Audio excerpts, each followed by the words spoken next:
Vamos agora fazer um pequeno debate precisamente sobre este projeto. Inês de Medeiros volta a estar connosco, junta-se a nós também Eurico Brilhante Dias, o secretário de Estado para a Internacionalização. Bem-vindo, obrigado. José Ferreira do Machado continua connosco também e Marcelino Onsbrock, eu espero ter pronunciado bem o seu nome, que é um dos investidores que vai participar neste projeto. Bem-vindos a todos, mais uma vez. Sr. Secretário de Estado, começava por si, para lhe perguntar, estamos num momento de viragem, de alguma forma, das economias, da portuguesa também, estamos com um plano de recuperação e resiliência em fase de conclusão para começar a ser aplicado. Como é que um projeto destes se enquadra em toda essa estratégia de desenvolvimento? Sim, este projeto, esta natureza transversal, ainda há pouco ouvíamos o arquiteto Ricardo Bofill falar da natureza transversal, do envolvimento da universidade, do território onde tem cultura. Ele falava de uma obra de arte e eu acho que isso é um elemento qualificador do território. Insere-se na estratégia de desenvolvimento económico do país, porque naquilo que me diz muito respeito na área governativa em que me integro, a questão da competitividade dos territórios é um elemento decisivo. O investimento direto estrangeiro é um negócio muito competitivo. Atrair investimento direto estrangeiro hoje em dia para além de ser muito competitivo, Portugal, os territórios têm uma elevada competitividade de geografias muito diferentes, não apenas na União Europeia, mas também fora da União Europeia. E há um elemento de qualificação do território que torna uma determinada economia mais atrativa.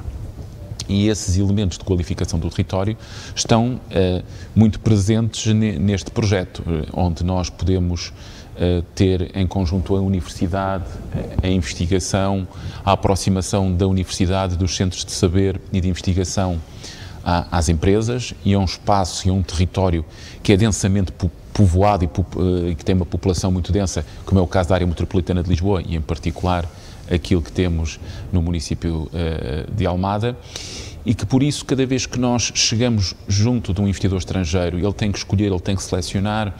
E só para vos dizer, nas últimas semanas, só para dar 2 ou 3 exemplos, temos centros de serviços, centros de saber, centros de engenharia, que, por exemplo, nos foram apresentados nas últimas semanas, em que Lisboa, eu falo agora aqui de Lisboa, da área metropolitana de Lisboa, em que concorre diretamente com Varsóvia, num caso concreto com Bucareste, noutro caso concorremos com Barcelona e Madrid, temos casos em que estamos a concorrer com localizações mais ao norte da Europa, inclusive na Holanda e na Bélgica, e essa concorrência faz-se entre espaços de qualificação, onde um investidor estrangeiro não procura apenas o salário, não procura apenas, também procura as competências e as qualificações dos recursos humanos, mas qual é o espaço onde vai viver o expatriado, qual é o espaço onde vai viver o expatriado e os trabalhadores que depois têm que desenvolver as atividades integradas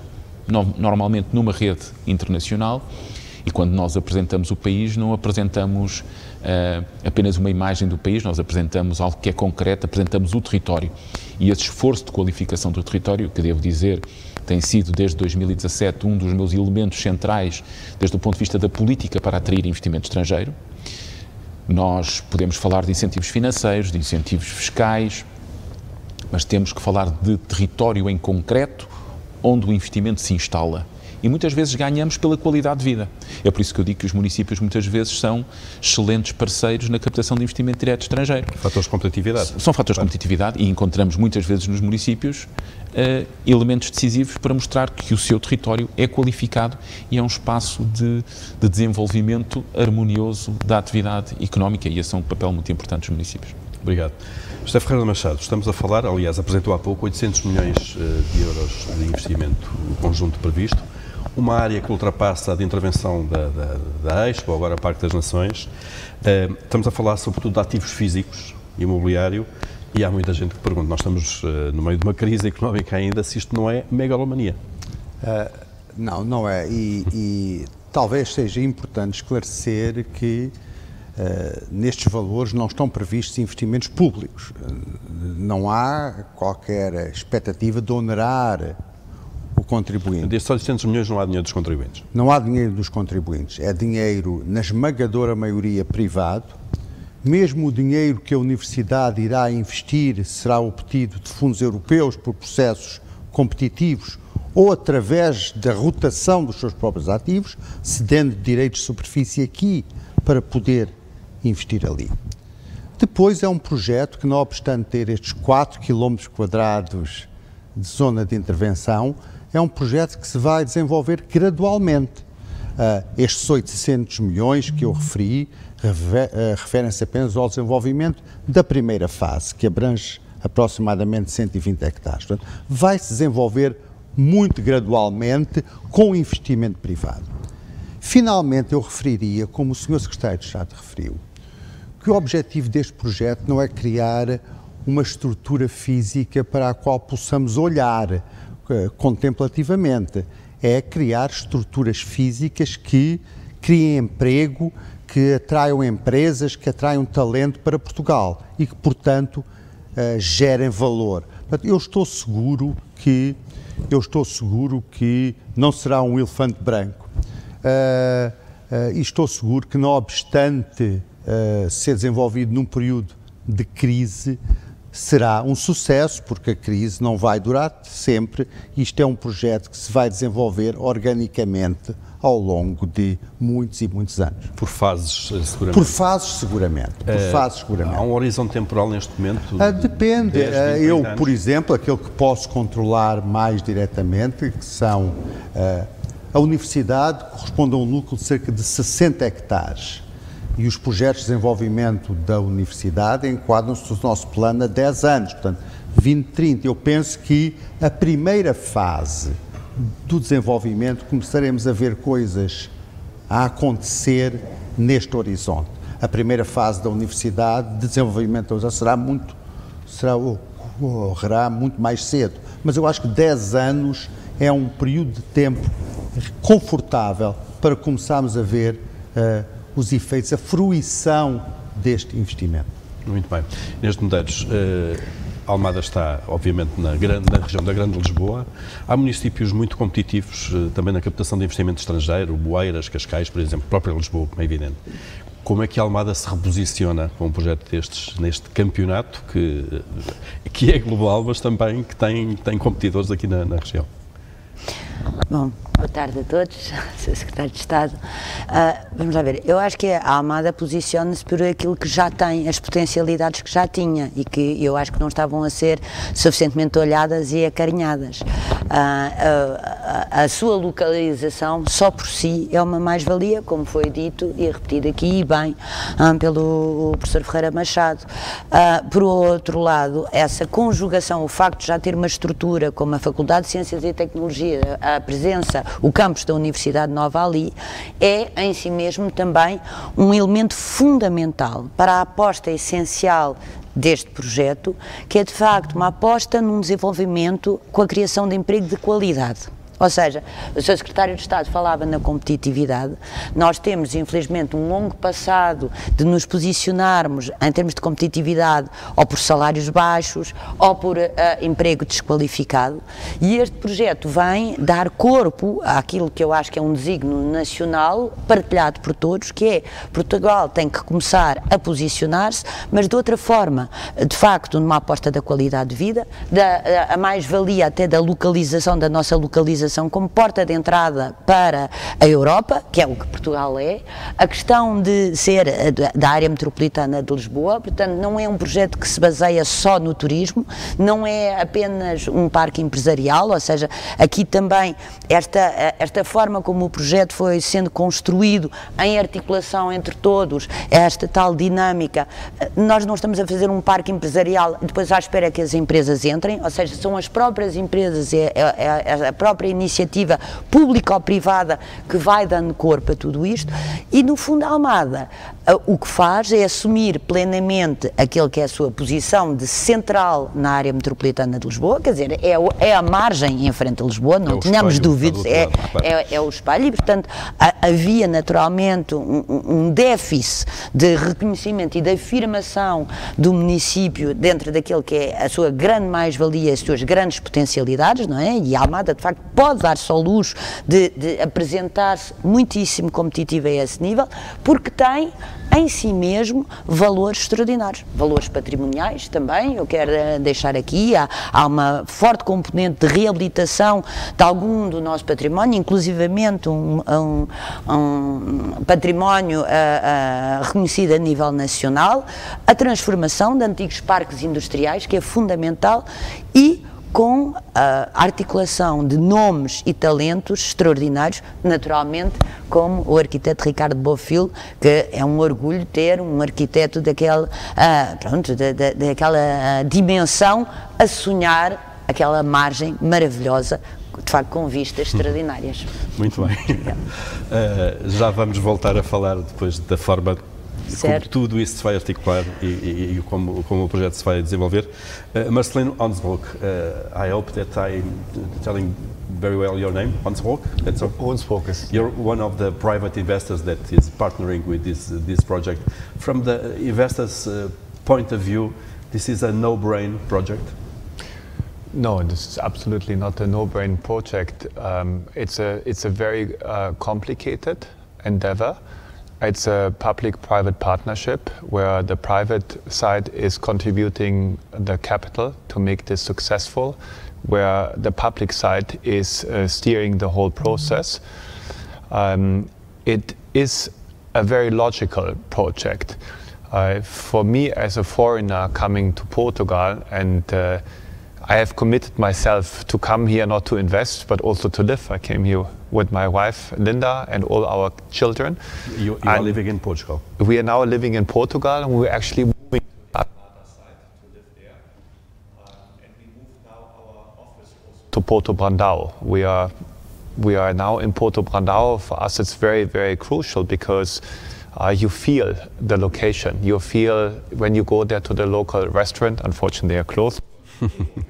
Not opening up very soon, but you see the people every day, and it's now very interesting because we have a lot of locals who just come to our office and just ask us what we are doing, and it's very nice because you have a really local interaction for that location.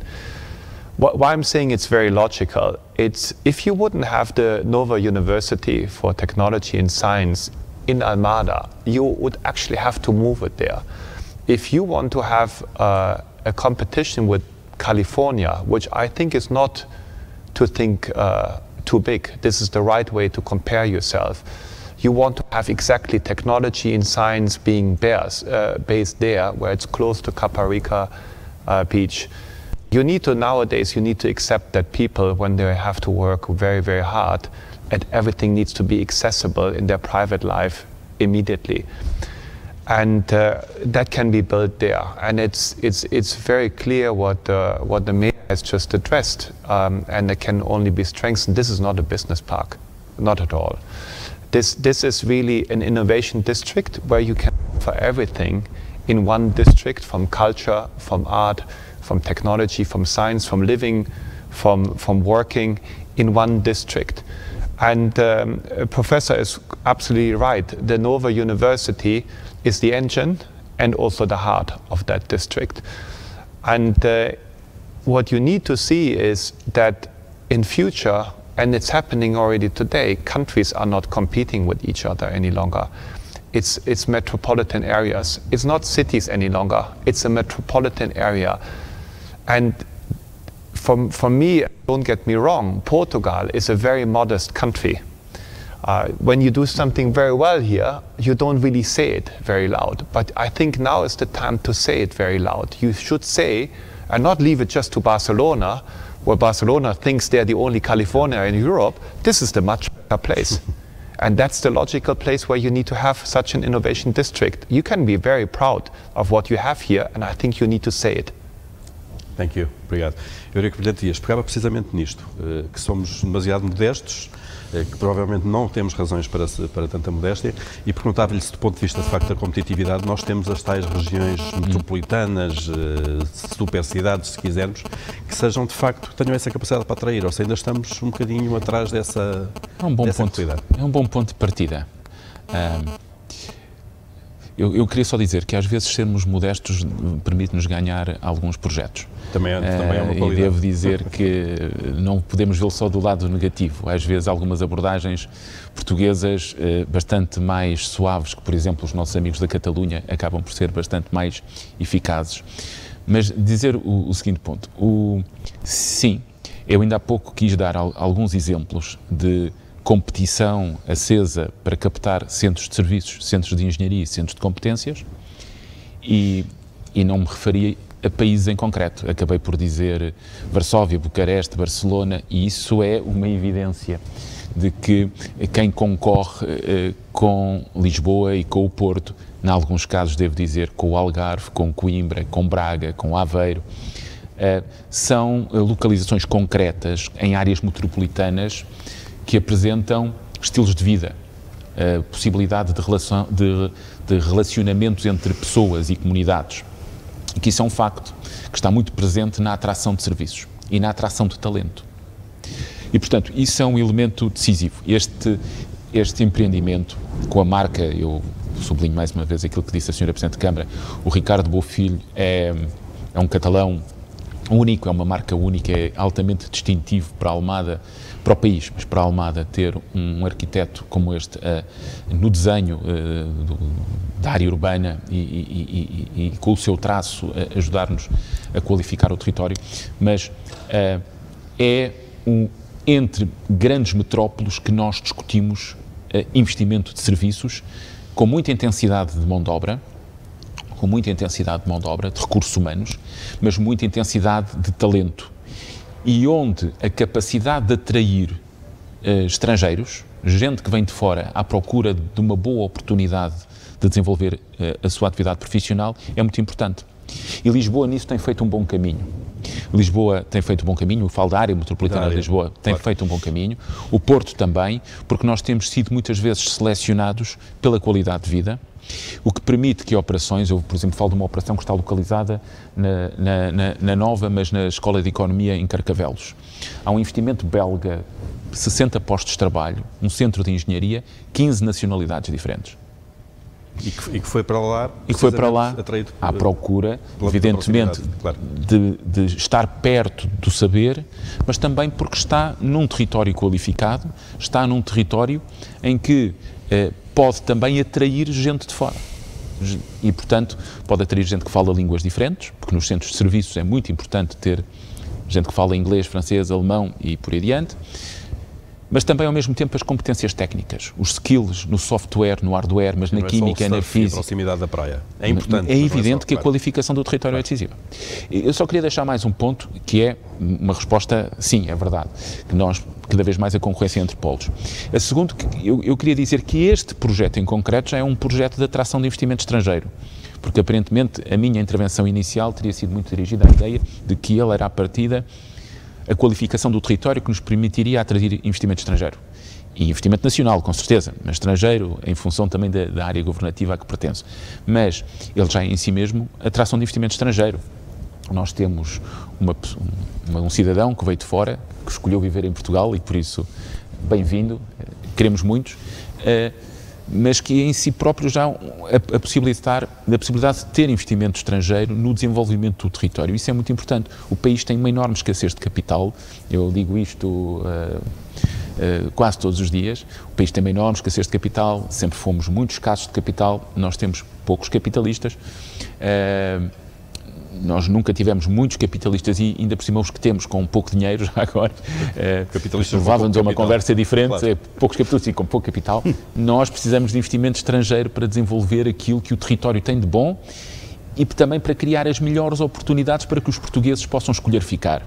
Porque no fundo, desde o ponto de vista político, e quando eu falo de política, é da política que nós desenvolvemos, das políticas públicas, não é de um partido político, mas as políticas públicas, o nosso fim, o fim que nós perseguimos é a de que os portugueses, os cidadãos que vivem aqui, possam partir se quiserem partir, mas que possam ficar se quiserem ficar e possam realizar aqui aquilo que é a sua vida familiar, social e profissional.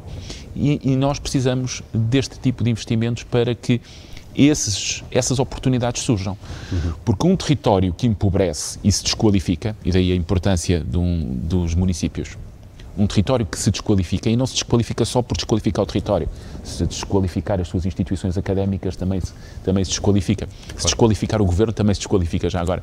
Mas se nós desqualificarmos o território, não vamos conseguir criar essas oportunidades para as pessoas.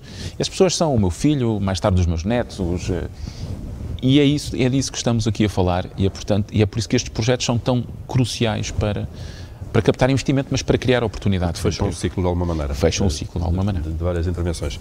Nós estamos a receber algumas questões também das pessoas que nos estão a ver. Eu não sei se estão habilitados a responder a detalhes de dados, e colocava esta ao Ferreira Machado.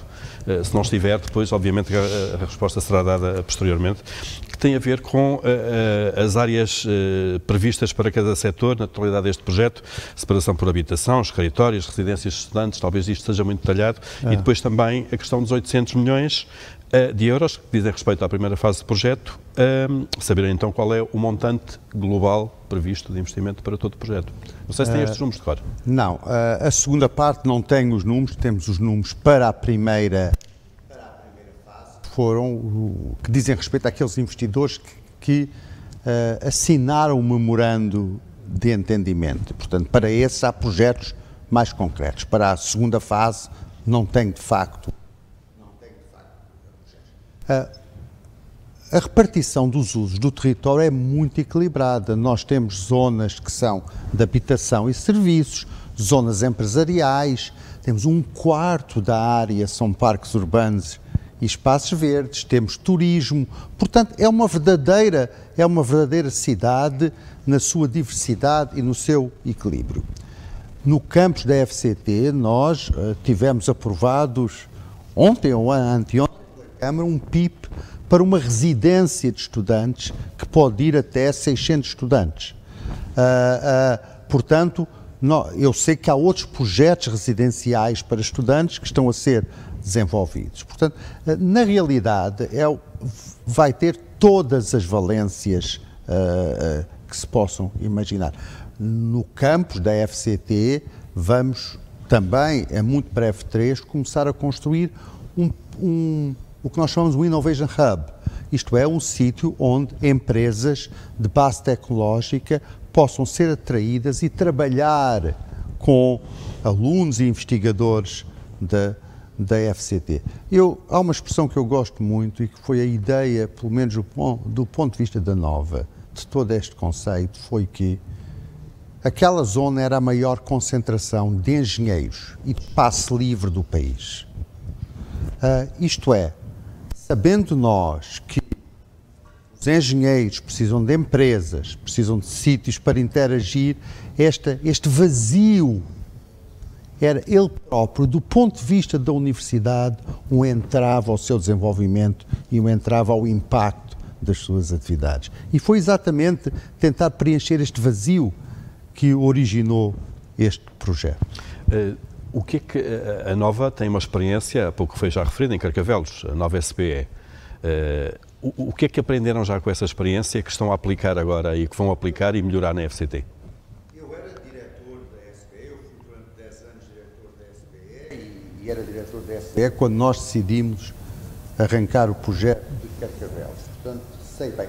Este é muito mais ambicioso que o projeto de Carcavelos, isto é criar uma cidade. Portanto, isto dito, nós aprendemos muitas coisas com o projeto de Carcavelos. Uma foi aquela que o Sr. Secretário de Estado disse, a necessidade de balancear conhecimento com estilo de vida.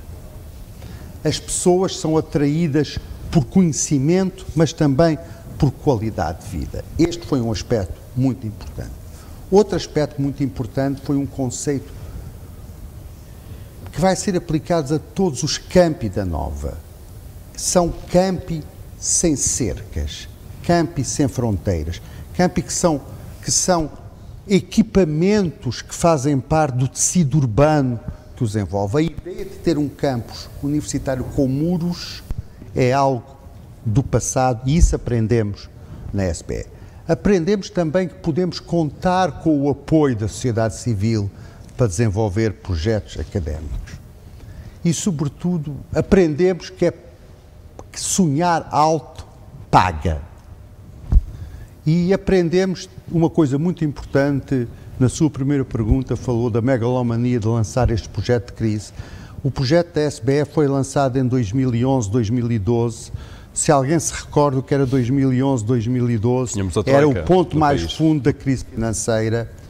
E eu dizia muitas vezes uma citação que eu julgava que se devia ao Saint-Exupéry, mas que aprendi recentemente que se devia ao Henry Ford, que é: contra o vento que se levanta voo. E é nestas alturas em que o país precisa de projetos mobilizadores. Obrigado. Inês Medeiros queria fazer um comentário, seguramente, a estas intervenções. Depois tinha também aqui uma pergunta para si. Sim, queria só dar nota, porque assim, é evidente que temos investidores estrangeiros muito importantes, e temos aqui o Sr. Secretário de Estado, naturalmente na sua área, que é a internacionalização, mas eu não posso deixar de referir os investidores nacionais que estão envolvidos neste projeto e, inclusivamente, investidores locais, ou seja, que já são agentes no território muitíssimo importante. E eu acho que é também importante lembrar um bocadinho que foi a gênese deste projeto. Ou seja, o município, nós quando chegámos, nós deparámos-nos com uma série de projetos, não tão abrangentes quanto estes, mas que vinham de forma avulsa, cada um tinha o seu território, tinha a sua lógica, ou seja, ainda dentro de muros, vamos dizer, cada um tinha o seu projeto dentro de muros.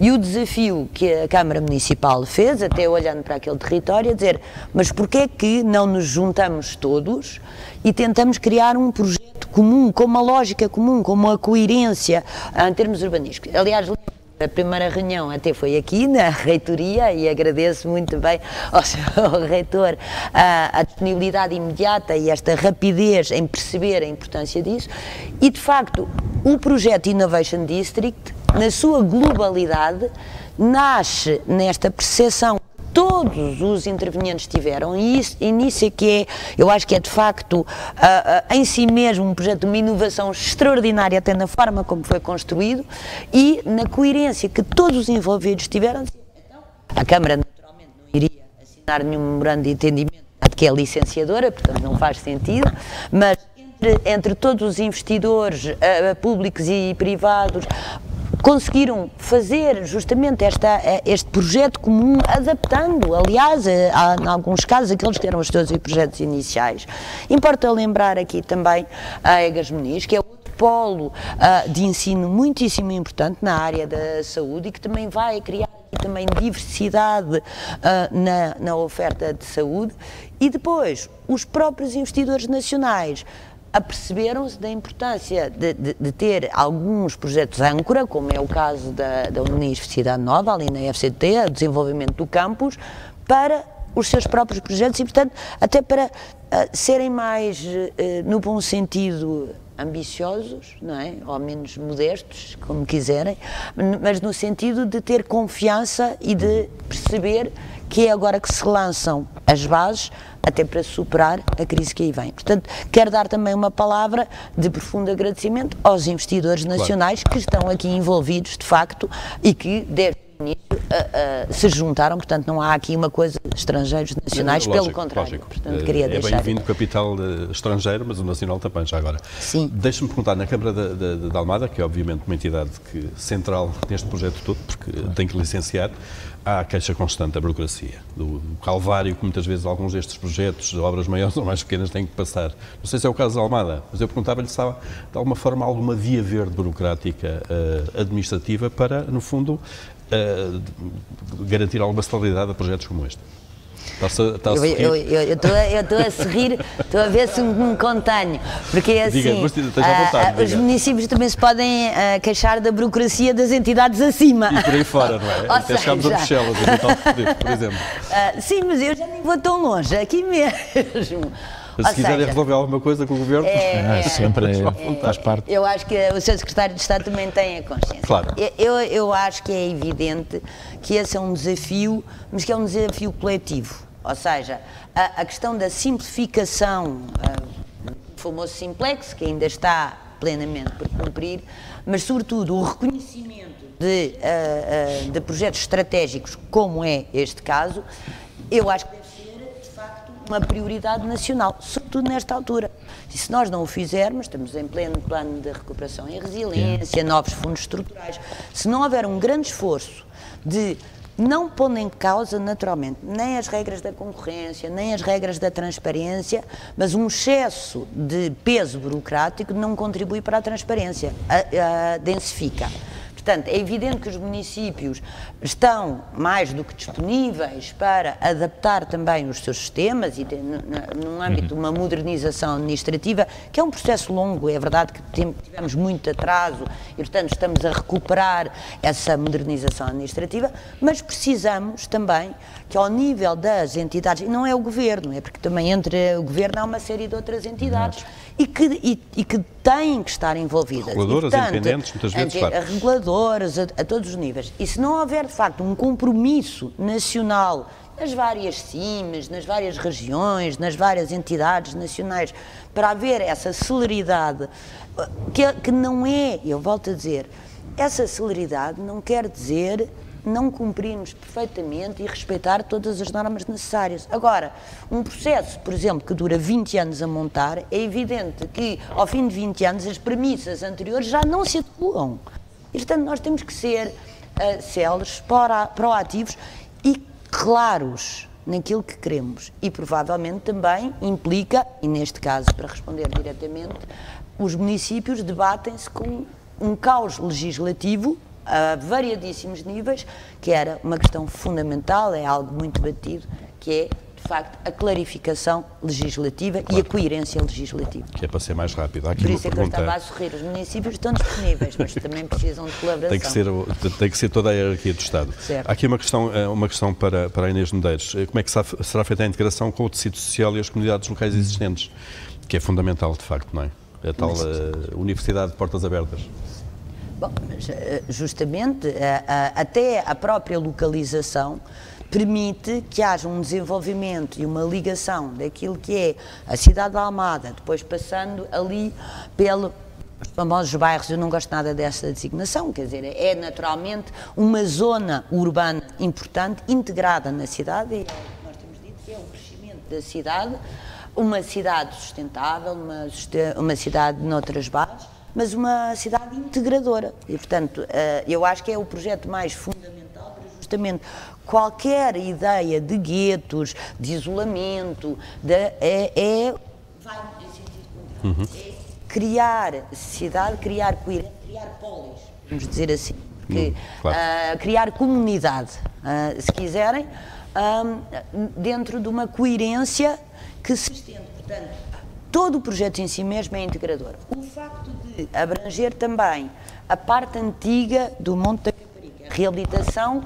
de património, o facto de aumentar equipamentos escolares, porque nós temos que ter a consciência que vai naturalmente aumentar a população ali, portanto temos que ter equipamentos capazes para garantir o bom funcionamento.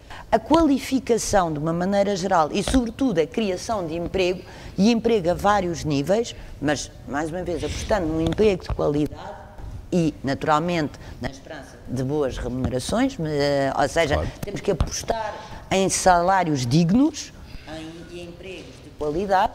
Tudo isso contribui para uma integração, ou seja... no fundo, para contaminar positivamente toda a comunidade. Claro, com certeza. Ou seja, é por uma dinâmica de toda a comunidade que conseguimos garantir a integração, o desenvolvimento social, a luta contra as desigualdades e, sobretudo, qualquer tipo de estigmatização que nós sabemos que existe. E, portanto, este é um projeto também, desse ponto de vista, fundamental no combate a toda e qualquer discriminação e estigmatização. Obrigado. Marcelino, back to you. You said that competition is increasingly taking place between regions or, cities. In your point of view, what in Portugal we should do better than we are doing now? Yeah, I think there is a lot of opportunity to do things better everywhere, and typically it's not being done, which gives everybody who does something always an easy chance. What do I mean with this? If you look at Barcelona, we have an office in Barcelona, we're working also there. I've been living there. And Barcelona has already in the 19th decided to do an innovation district, which is the 22@ district. And it takes them ages to really properly develop that one. Now, by now is a very important innovation district, probably only a third being developed, etc. But it shows how long it took them. And still then, Barcelona is considered the answer to California, where the process is very long. And I think what the mayor is explaining, and also the Secretary of State, you have boundaries, you have this red tape, and me as an investor would be fantastic if they say, look, this stops all now and you can start building tomorrow, but that's not reality. And I know there's a lot of bashing on the bureaucracy and Portugal being slow. I can tell you, we are developing at the moment probably across Germany everywhere, and it's not faster. It's a myth that it's faster. And if you go across Europe, everywhere, you have this complexity. And I think this complexity is part of the system. If it would be more lean, happy. That would be super happy. We would be all very, very happy on this one. I think here, the pressure is very high on everybody, on all the investors, if national or international. We are one group. We're all working one together, as well on the government to make this possible. And everybody is absolutely willing to make this possible. If we are a little bit faster than the competition, then we're already winning. But the trend, and then we need to be realistic, the trend with the large corporates is going somewhere completely differently. The large corporates are not going any longer to an area and saying, do I compare Lisbon with London or London with Paris and so on. The large corporates, when they come from the production side, so where we have the University of Science and Technology, where they really have now something to offer nowadays, because the world is going to be an engineering world, they demand. They say, I come to you, I build this, I put a lot, I will employ a lot of workers, so you're being beneficial to new jobs creation, people living there, people integrating in there, but I need this now. And if you don't give that to me, I just don't even consider you. Mm-hmm. And that's happening with the gigafactory of Elon Musk. Berlin had a hard time to compete with America to deliver something. So I think here we will not be capable to do that, but we need to be capable to have the whole innovation district laid out legally, fundamentally, structurally, and the details are there together. And I think we have with Ricardo Bofill somebody, a world-class architect who is building the new city of Beijing in China, who is building the new city of Riyadh in Saudi Arabia. He is asking me non-stop, why are we not starting? And they say, look, I say to him, literally, don't forget we are in Europe. It's not that you have an autocratic system who can say tomorrow you get a bridge, the next day you get a highway. No, this is a different process, but we need to have a very well structured plan, which we have. I think it's a really great plan, which is there, which is legally there that everybody can start. And then once you start this one, to having the nucleus of a university, that's fantastic. To having some local assets with the beach being opposite from Lisbon is fantastic. I mean, you have culturally a lot to offer there. You have a beautiful place, you have wonderful people. I mean, people always forget that. The Portuguese are really peaceful and friendly people. You don't have this in every country where you come as a foreigner, that people actually welcome you, and you have that here, and you need to use this, and then you can make this innovation district a huge success. But it will not happen tomorrow. It will be a process over the next 10 years. Yeah. Thank you. Nós temos 6 minutos, acabo por pedir respostas muito rápidas agora nesta última ronda. Eurico Brilhante Dias, como é que um projeto como este vai entrar no menu, digamos, das entidades públicas que promovem o país e tentam atrair investimento estrangeiro? Dentro das minhas atribuições e no quadro da tutela da ICEP, nós temos uma unidade que é a Unidade de Custos de Contexto. O nome não é fantástico porque começa logo por custos. Isso é uma discussão antiga, claro. Começa logo por custos. Exato. Mas tem sido um elemento de front office com os investidores, não só estrangeiros, mas também nacionais, nesta dimensão, de, em alguns processos, procurar ajudar. Não substitui aquelas que são as competências de cada instituição, mas promove uma melhor articulação em muitas circunstâncias, porque, como dizia a Sra. Presidente de Câmara, temos decisões das entidades regionais, das CCDRs, das entidades reguladoras, das entidades licenciadoras, e esse caminho precisa de um cronograma que permite ao investidor, pelo menos, ter alguma previsibilidade quanto ao momento da decisão e quando é que vai ter a decisão final. Às vezes nem sempre é nem sempre é uma questão de rapidez, a rapidez é importante, mas ter alguma fiabilidade no cronograma da tomada de decisão. Não escondo que algumas das questões que a Sra. Presidente de Câmara sublinhou sobre esclarecimento legislativo são, na larga maioria das vezes, aquilo que impede que o processo seja lean, streamline, porque muitas vezes conflitos de competências ou zonas escuras, sombras entre competências são normalmente aqueles espaços onde nós temos mais dificuldade. E nós temos vindo a acompanhar muito essa área. Aliás, uma das grandes vantagens de ter um secretário de Estado da Internacionalização que voa pouco é que, por causa da pandemia, é porque ele fica mais focado nos custos de contexto e, portanto, isso tem sido uma área central. Queria só dar uma nota para o investimento estrangeiro e para as palavras que tivemos agora. As pessoas.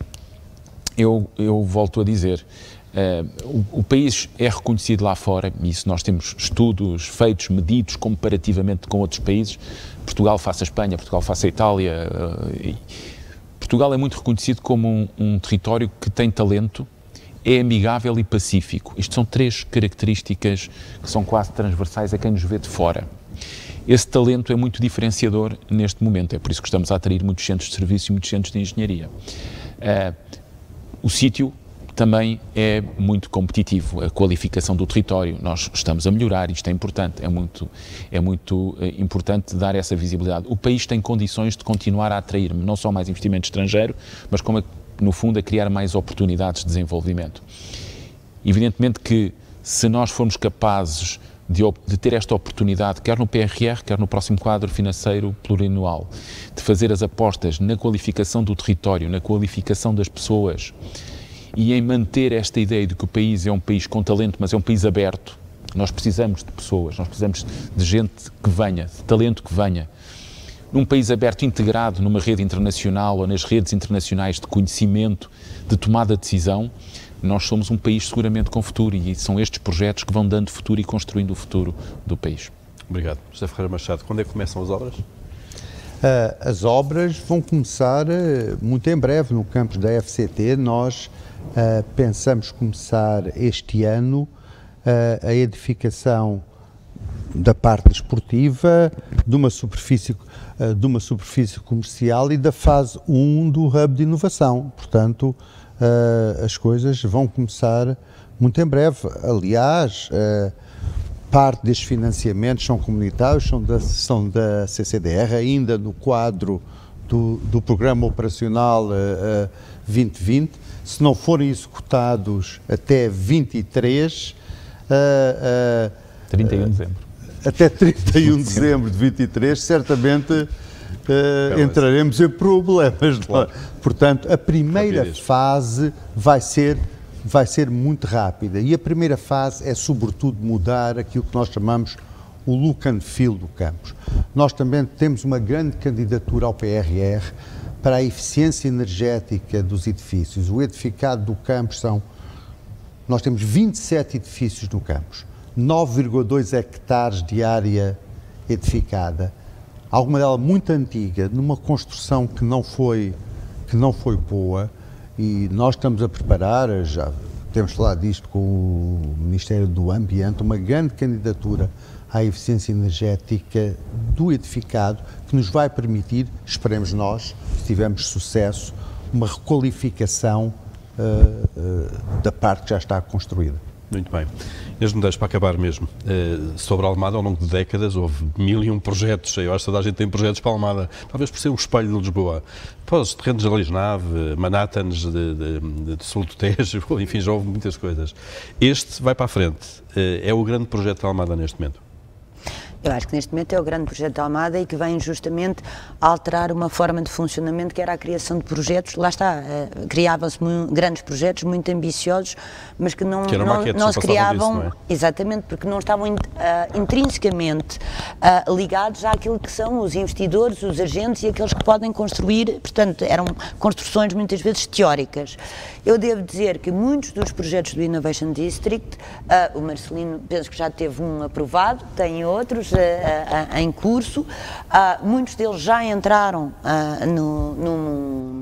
na Câmara Municipal para licenciamento, estão a ser licenciados à medida. Depois nós também estamos num processo, naturalmente, de revisão do Plano Diretor Municipal, como muitos outros municípios, mas dentro daquilo que ainda já é possível arrancar, eu devo dizer que há cerca de, eu estava aqui a ver, de 6 a 8 projetos que já estão prontos a arrancar, já para não falar do próprio município que, na circundante, aqui, como foi dito, isto não é um investimento municipal, nós temos uma parte pequena, mas temos a parte que nos cabe, que é também numa questão de espaço público a qualificar, que nós também já estamos a avançar.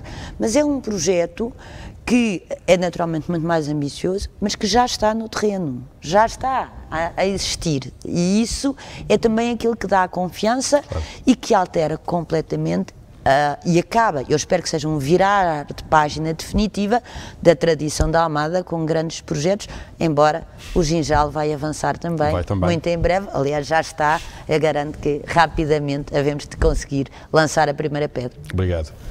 Marcelino, you're living in Portugal, you're here to stay? And one moment. You'll stay in Portugal for a long? We have committed ourselves to Portugal.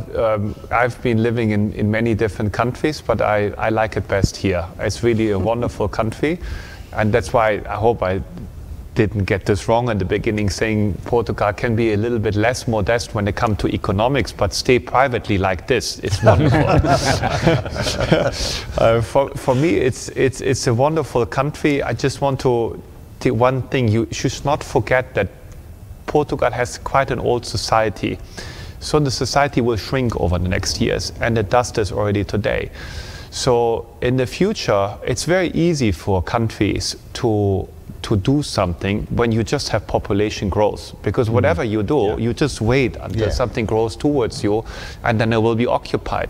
What Portugal needs to do now, and it will become more and more important the next decade, because our economic system is changing so rapidly, to be innovative and show that Portugal can be innovative. And this is, I think, a must-do, this project, to position yourself, because then you're attracting people, you're attracting companies, etc., to the country to basically have something to offer against your decreasing population.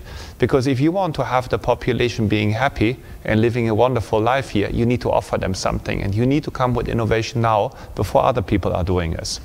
Thank you. Thank you, Marcelino Wansbroek, José Ferreira Machado, Eurico Brilhante Dias e Inês de Medeiros, por esta partilha das vossas opiniões e a vossa visão sobre este projeto. Obrigado a todos.